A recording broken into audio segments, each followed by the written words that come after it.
Jimmy, ഇതാണ് പുതിയ ഒരു വിസിൽ ബ്ലോവറുടെ ഇമേജ് ഇതിനകം തന്നെ ഹാരിസ് ചിറക്കലിനുണ്ട്. ഹാരിസ് ചിറക്കൽ പറഞ്ഞതുകൊണ്ട് ചുരുങ്ങിയ പക്ഷം 23 വയസ്സുള്ള ചെറുപ്പക്കാരൻ്റെ ശസ്ത്രക്രിയ അതിവേഗം നടന്നു.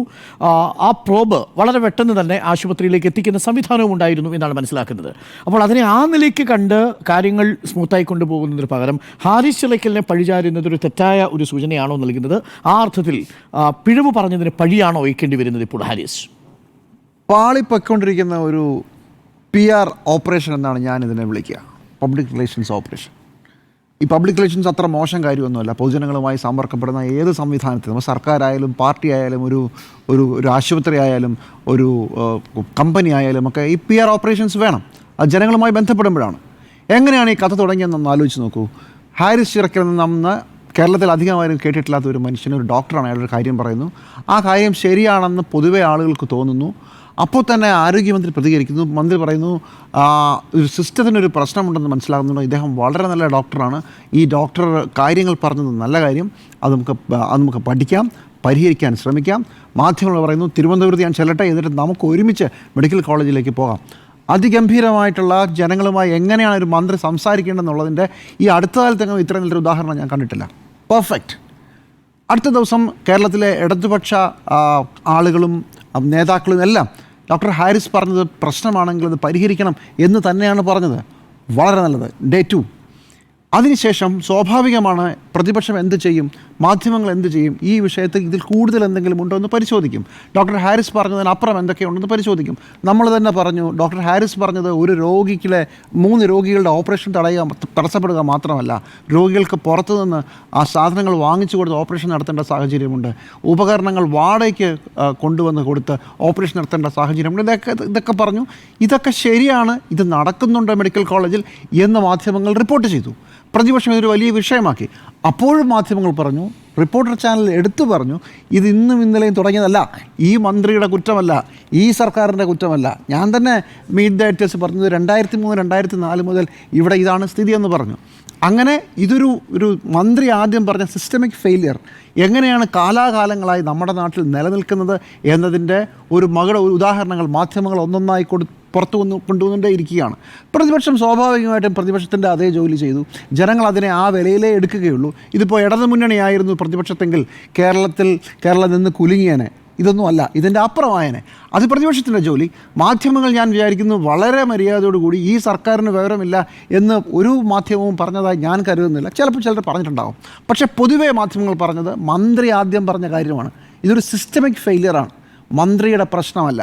നമ്മുടെ മെഡിക്കൽ കോളേജുകളിൽ എങ്ങനെയാണോ സർക്കാർ ഓഫീസിൽ ഒരു അലമാര വാങ്ങിക്കുന്നത് അതുപോലെയാണ് കാര്യങ്ങൾ നടക്കുന്നത് എന്ന് പറഞ്ഞ് നമുക്ക് ഇത് പരിഹരിക്കാനുള്ള ശ്രമങ്ങൾ നടത്താമെന്ന് പറഞ്ഞു.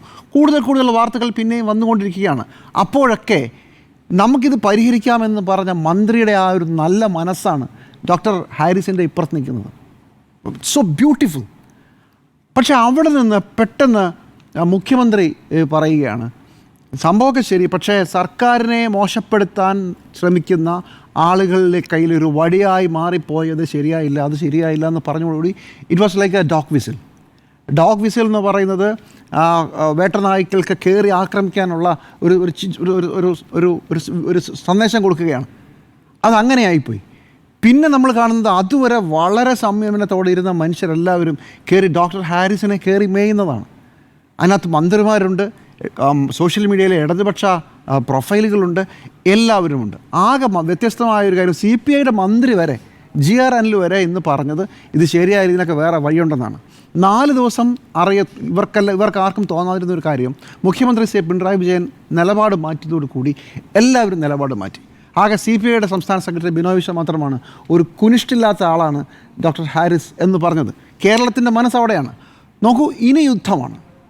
ഡോക്ടർ ഹാരിസ് എന്ന് പറയുന്ന മനുഷ്യൻ കുനിഷ്ടുള്ള കള്ളനായ ഒരു മനുഷ്യനാണോ, അതോ സർക്കാർ പറയുന്നത് പോലെ സർക്കാരിൻ്റെ ഭാഗമാണോ ശരി? കേരളത്തിൻ്റെ 1ാം നമ്പർ സ്ഥാനം തട്ടിക്കളയാൻ വേണ്ടി ഹാരിസ് എന്തെങ്കിലും കാര്യങ്ങൾ ചെയ്തോ? ഇതുവരെ വളരെ സ്മൂത്തായി പോയിരുന്ന ഒരു ജനങ്ങളുമായിട്ടുള്ള സർക്കാരിൻ്റെ ആശയ സംവേദനം തീർന്നു. ഇനി യുദ്ധത്തിൽ ഒന്നെങ്കിൽ ഡോക്ടർ ഹാരിസ് വീഴണം, അല്ലെങ്കിൽ ഡോക്ടർ ഹാരിസ് ജയിക്കണം. ഇങ്ങനെയായി മാറി. എങ്ങനെയാണ് ഒരു കാര്യം കോളമാക്കുന്നത് എന്നുള്ളതിൻ്റെ ഒരു ഉദാഹരണമായി ഇത് മാറുകയാണ്. ഇനിയിപ്പോൾ എന്താ നമുക്ക് ചെയ്യാൻ പറ്റുക? ഡോക്ടർ ഹാരിസ് ഈ പറഞ്ഞതിനകത്ത് എന്തെങ്കിലും കുഴപ്പമുണ്ടോ? ഡോക്ടർ ഹാരിസ് ആൾ ശരിയാണോ? ഡോക്ടർ ഹാരിസിന് വേറെ എന്തെങ്കിലും ഉദ്ദേശമുണ്ടായിരുന്നു? ഇദ്ദേഹത്തിന് പണ്ട് പ്രൈവറ്റ് പ്രാക്ടീസ് ഉണ്ടായിരുന്നു മുതലായ കാര്യങ്ങളായിരിക്കും ഒരു വശത്ത്. ഡോക്ടർ ഹാരിസ് സ്വാഭാവികമായിട്ടും അദ്ദേഹം റിയാക്ട് ചെയ്യുക ചിലപ്പോൾ വളരെ ഷാർപ്പായിട്ടായിരിക്കും. എനിക്കും ചില കാര്യങ്ങൾ പറയേണ്ടതെന്ന് പറഞ്ഞ് തിരിച്ചു പറയും. പ്രതിപക്ഷം കണ്ടില്ലേ, ഇപ്പം തന്നെ തുടങ്ങിയിട്ടുണ്ട്, ഒരു തരത്തിലുള്ള മര്യാദയുമില്ലാതെ ഒരു മനുഷ്യനെ ക്രൂശിക്കുന്നു എന്ന് പറഞ്ഞ് ഈ യുദ്ധത്തിൽ ഈ രണ്ടാം ഘട്ടത്തിൽ, ഈ PR ഓപ്പറേഷൻ രണ്ടാം ഘട്ടത്തിൽ സർക്കാർ തോറ്റു കഴിഞ്ഞു. ഇന്ന് ഹാരിസ് ജനങ്ങൾക്കൊപ്പം നിൽക്കുകയാണ്. സർക്കാർ ഹാരിസിനൊപ്പം അല്ല, അതുവഴി ജനങ്ങൾക്കൊപ്പം അല്ല എന്ന ഒരു പ്രതീതി അവർക്ക് ഇഷ്ടപ്പെട്ടാലും ഇഷ്ടപ്പെട്ടില്ലെങ്കിലും അത് ഉണ്ടാക്കി കഴിഞ്ഞു.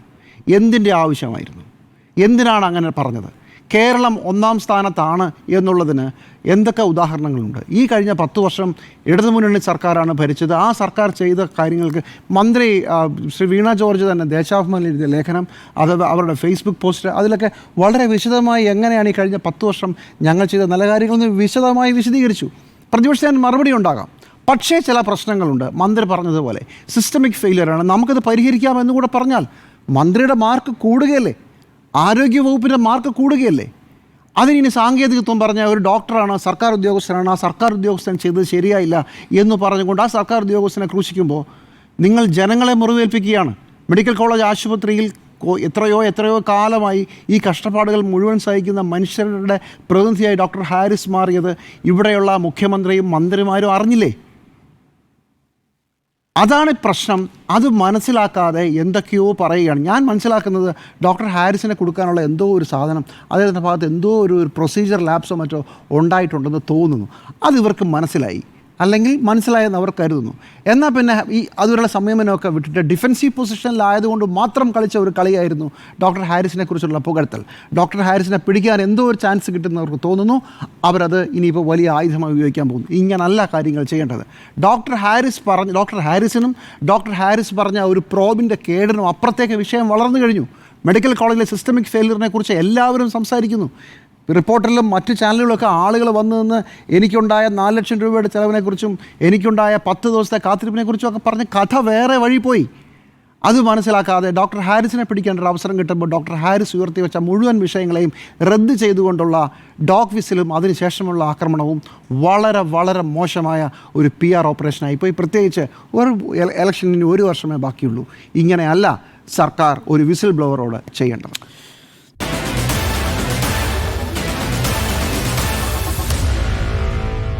Meet the editors.